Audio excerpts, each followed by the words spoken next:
Enti menam kwan so be this particular video me te so bi e bonyom. Susu kruwa u be susu no. Eno na me susu amamu o. Eno na me susu voice no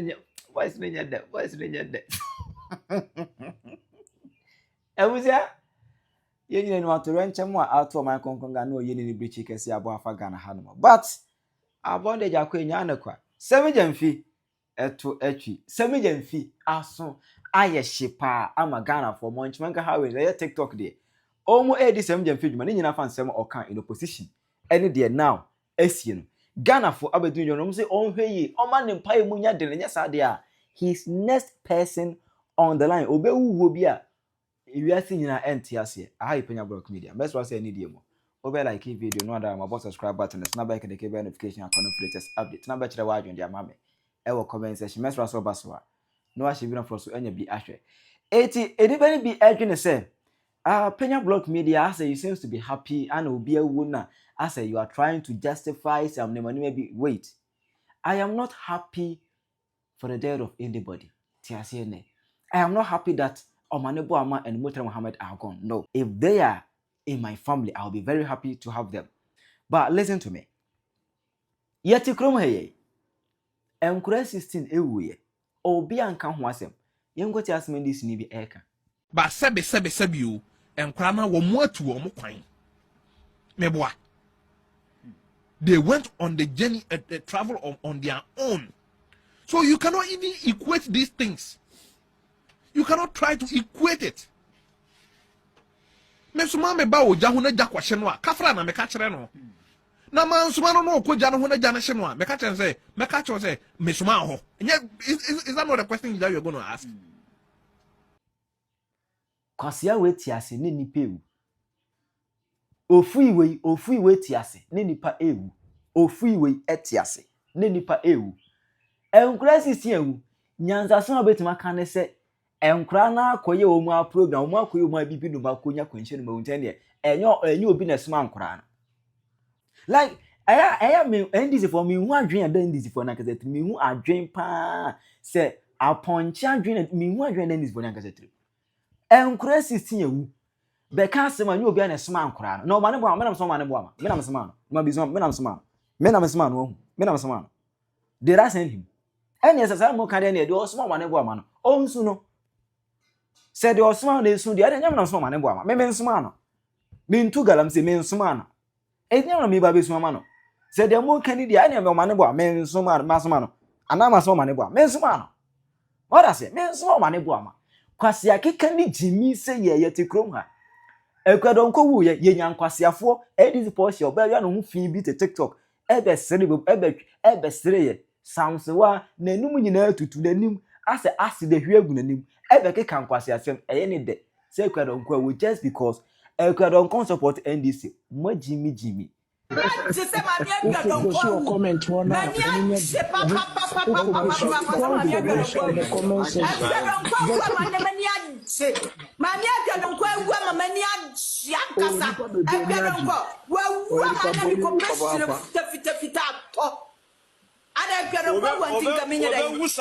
Wusa be 155. Onyenwu.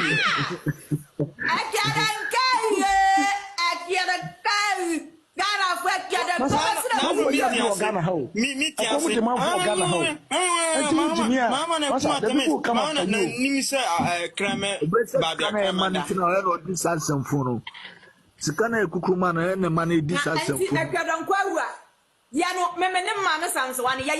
dey ya nkwanya na gwadon kwana e gwadon kwa wu no me pose ya me dey gwadon kwa wu ya me dey e na ya akukọ fita na obi yembu dia yemu ya yenko ti asema Sammy Gyamfi kan ye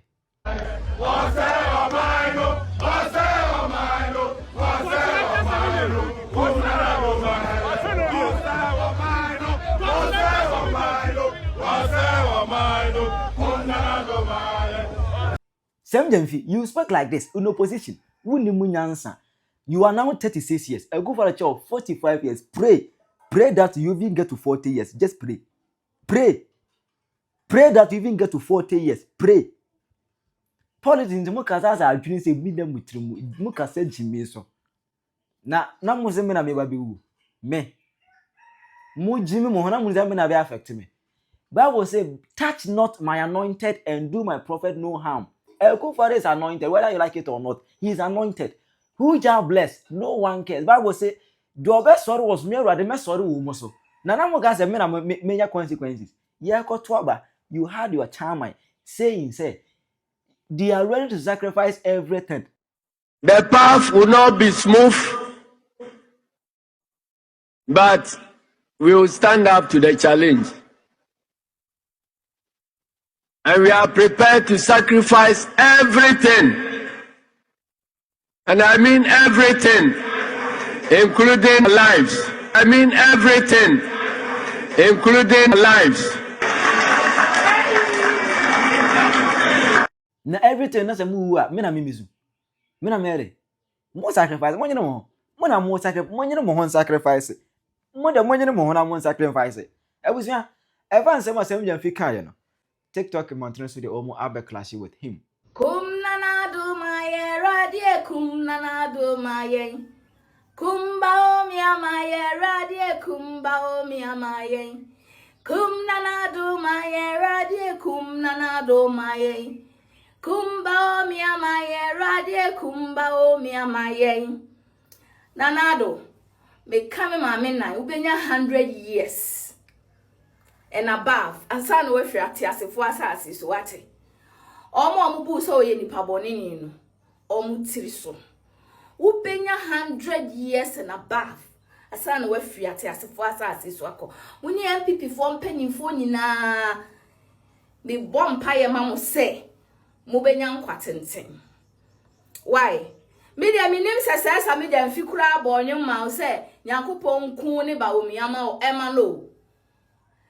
na minim anka me bompa ya pa ya konchire ma helicopter yi se bonsam o se Nyankopon o se hwan epia ne kwotche helicopter nimbi me hu kopem se me hu se mpanyimfo ya firi mu ana me hu se videos circulate se wato waye demonstration ato nyum nyina se Nyankopon kumba o mi amame Nyankopon kumba o mi amame kum na na do mame yo wiase yesi wunyini ya yensra kwatia o ayrade Nyankopon yesi wunyini ya yensra kwatia yen nyame nkuba o mi enkum na helicopter no Sammy Gyamfi na wo hen a wa nkotena mu bi no next time bia wo be kobi upo be kobi next time na eya me yampanyimfo na o mawu no nipa bi te se Samuel Sapon me pena asempa onye dirty politics e na o mane bo ama ene omo keka ho no eya me ya pa na Sammy Gyamfi sa wo na wo ye CEO of Gold who ahwani na adan na galamse asam na wo ko he a wan ko bie wo ko he panti wan ko bie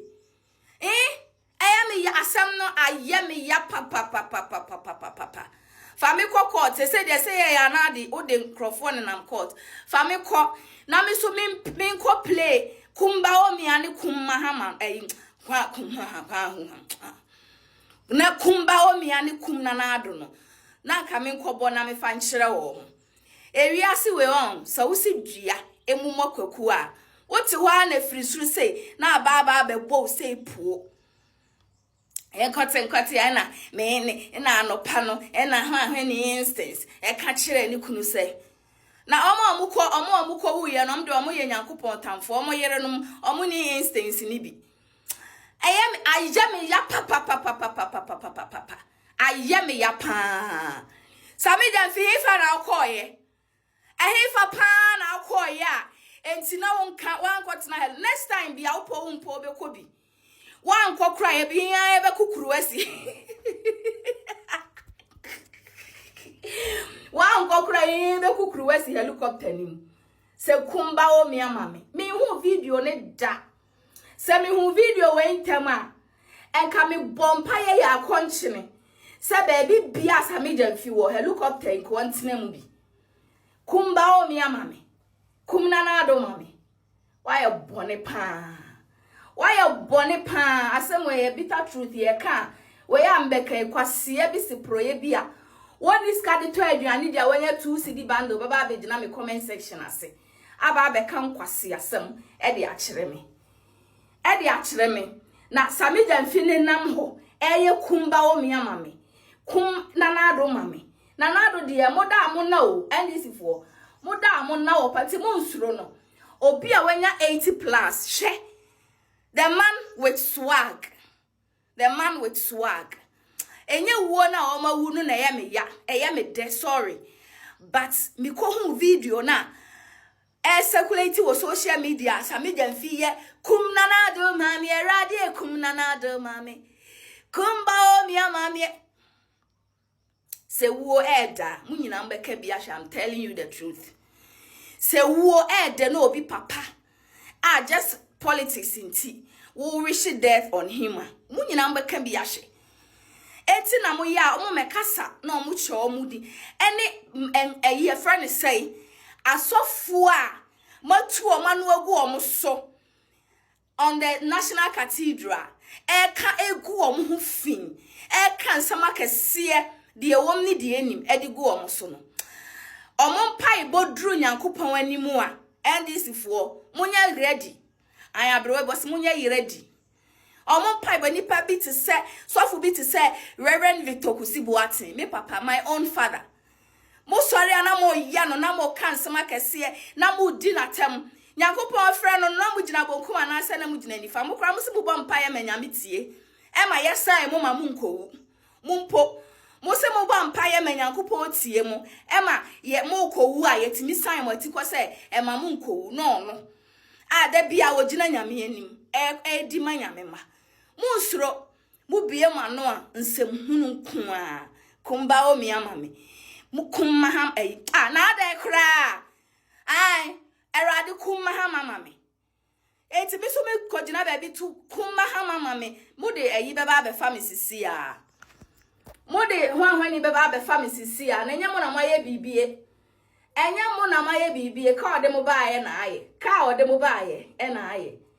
Sammy Gyamfi next time bia helicopter tu na se wan kwa tena mu bia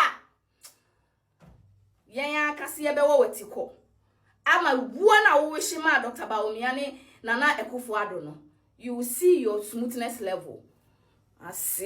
we are not jubilating on anyone's death but in same ya in fact se me ka se Sammy Gyamfi video ya circulate say kum nanado ni kum Bawumia in fact me ka se me hu ana me boa me hu until say e wo iba ya enkofo start videos na enra na jo me nam Facebook na me hu sa video how on earth and I wish death Emma obi papa obi kunu ya obi a wo de me baby amekokọ a eye ne ya obi a wo baby amekokọ a eye ne ya omo wu no eye me ja because omo nyina me hu omo wo sa video na Sammy Gyamfi ye kum na adu kumba omiam me hu omo wo Honorable Samuel Sapon, a very decent man, very good man. He doesn't do dirty politics. Amanibu amansu sa. Any Muslims you are mukikanwi. The omudia ye me yapa komi de dem ye soldiers no. Omudia ye me yano ye soldiers no. And ani busa me ho say nana your friend says Sammy Gyamfi na wo hefa. Na wo hefa. And many akwenya we video we say no. Mesra Nana Otumfo o say to dudu obibre awon fefo awoda dudu Nana o kasa na o maye din tie o sante hene Otumfo nyam kese be ma na tikwoti so obi anim chese wani monyam ti hu ani bre Nana yesra o yaku entokwa wo social media che na ni die na obo kwa so Kelvin Taylor die o si your friend say o si mention him fear o dwan na muntwa ne so se Nana wada roma mintimi ntretin o mi ka say mabomi mu ase Nana se Kelvin Taylor si wa him fie na o de o fe o so gina o nananom no ama ye nyina ye nsa for because ko aya kontokwa no efun ne nkwase asem a okeka kire wo manfo eni nsem hunu wo se yemfa full video a kire se wadidi watemra o pe wo ha benti na no ayemre nana wo si menhia ahemfi a muntwa na ntwie mu ne so muntwa nkra ne nkna man sebi nana sebi manofo mafache me muntwa dwan na munhwie snap mu na pampem na monkyere ne se sante your mind asante your mind no to be fire hinani muntwitwi from da ne kwasea Kevin Taylor ne kwasea wonim no wosi menhia ahemfi a Awurade Nyankopon walai talai na wogye ne fa so kra ne yete se wo menhia ahemfi nyina ye begi chi aba menhia ho ne ho no be osi ebe bu na shawobro ye bu ni nyina ne ye twetwe ne hwo a Awurade Nyankopon ye be bu na shawobro ye bu ni nyina ne ye twetwe ne hwo a asiam panyin nanka owo ye de sere owo nya dia because wo ye danya obi abewu naka hwesa ensema kase esi ogana he na ebi sere ebi aniage ebi su why ye nyina ye ma baako because of adwemboni ekuta binum Sammy Gyamfi adwemboni ekuta wo oni odom city president ewo ho na on ne vice omungu omo ho man no emrekwa wo party a wo ensema kase anko an na esi ensema asema wotia na ultimate nwi because your city president Atamos Ofrim former president JJ Oko emisata Oko hwe NDC enipa bese enum naka asojafo ho omukọ we nyina wo ho na musole a momo dwen se obi ngu na wo ho ntow president Mahama mombla na mmetre bibi adenti na monko party ensema kase nko na esi de ba asem Obatina so nansanye se 8 months 7 months 8 months hwenkwala dunum enkwala dunum ene mpani enkwokrafo nwotwe abeka ho de ba asem da asem because of say sukuru wa be so ma onua no eno a na yesusu di ma what you say eya mama Muslim Assemblies of God for Moye president for Pentecost for Mama nyame adwen kakra. It's like because Yesu Christ mudi na che no onwe bone. So why say ebedu Sunday bia mo buttons mo kan we obi e kwa sorry but bone nko a bone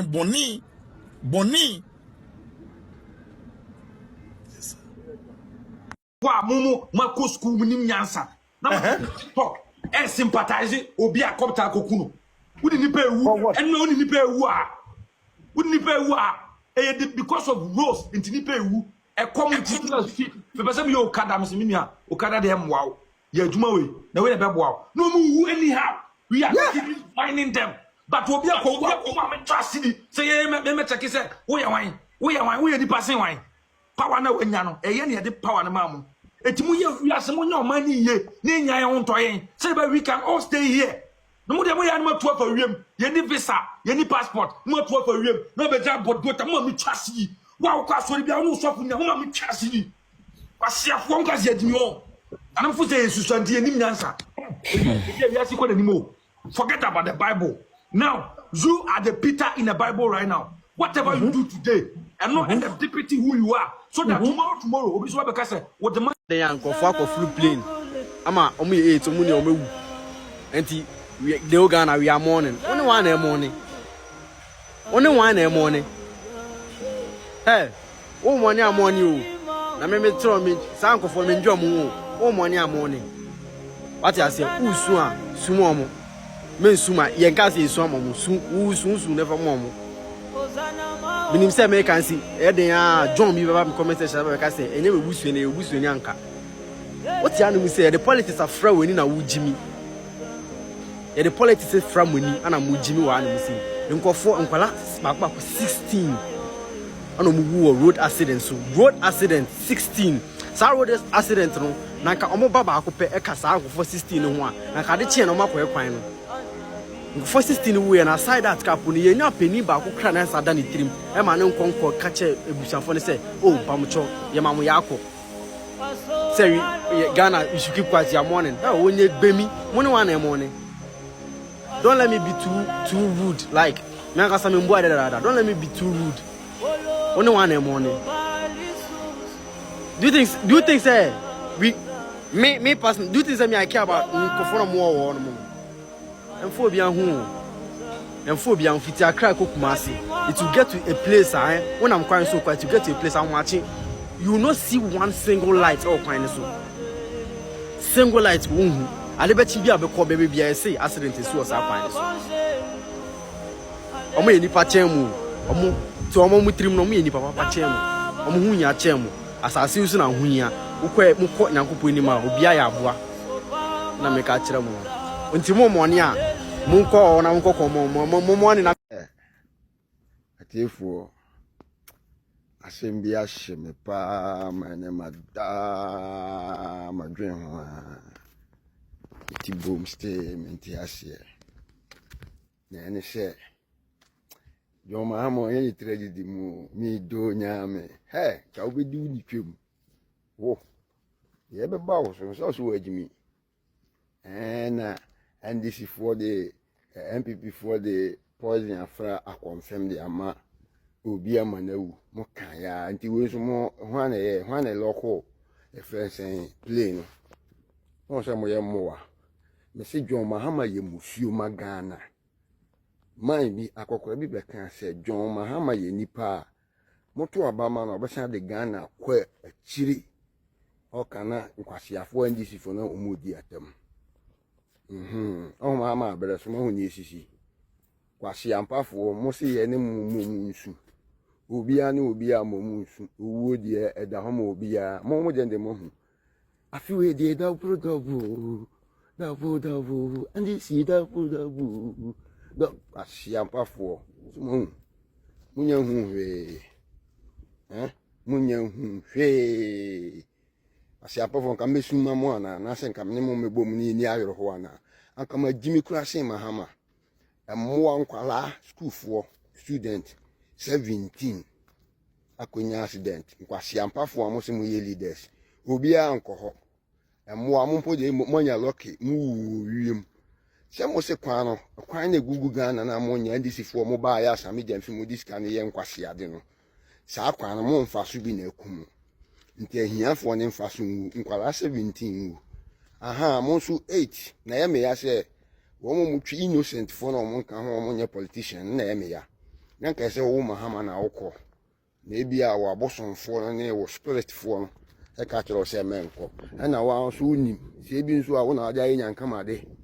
wo nyoma be ba on se FBI mu nyina Ghana se se ehwe Igbo kin asemu na mamusio mo na wo Mahama otu nkonko dim ka batu twa asiri osu wa jimi ma tufu a obetena so na so Mahama jajimi no nya jimi no wo hono me e ba oso the gods are not to be blamed abosonfo wo Ghana nyina dwawo se woni ma me ka kiro spirit di Ghana so wa dwawo Nyankopon dwawo Mahama wo da wo na kwa asiato e o se yankoto a yeda yedi watemana amanfo adwa unya lucky pa na ka me da so ye na mte se yom si plane ya ko crash na Mahama na ewu kada de ka me sin ka me nka nda ka me bo me tun mu shiri na nke ya se mu robot grandma a oba time pa on one dream kwala 17 ewu ya hu se Mahama nkwase ampafo wi mo ye condolences kwa da ma abusuafo na mo ye masidi bi dia masa nkwala 17 no emmoa mo je mu di ewu di amasore be gina se na kwase ampafo mu nyina mu be wu wanwan se mo mpe Ghana yie mo de mbefa ewiem na hiafo de mo mfa fom no mu si mo nyina mbidi ma metwem mbidi kan wasamado agyaye emmoa Mahama wanya utira didim enti sua nyansa na okoso na ujimi a o de beto no mpo de enyama o dwan bi ba ne Mahama andisi form wa mpreko mponche ajimi fo mu nsua nyansa na mo papa no ye Mahama no mi di nachi mowa obet ma chere wadwene amame e wo comment section aha Penyah Block Media akra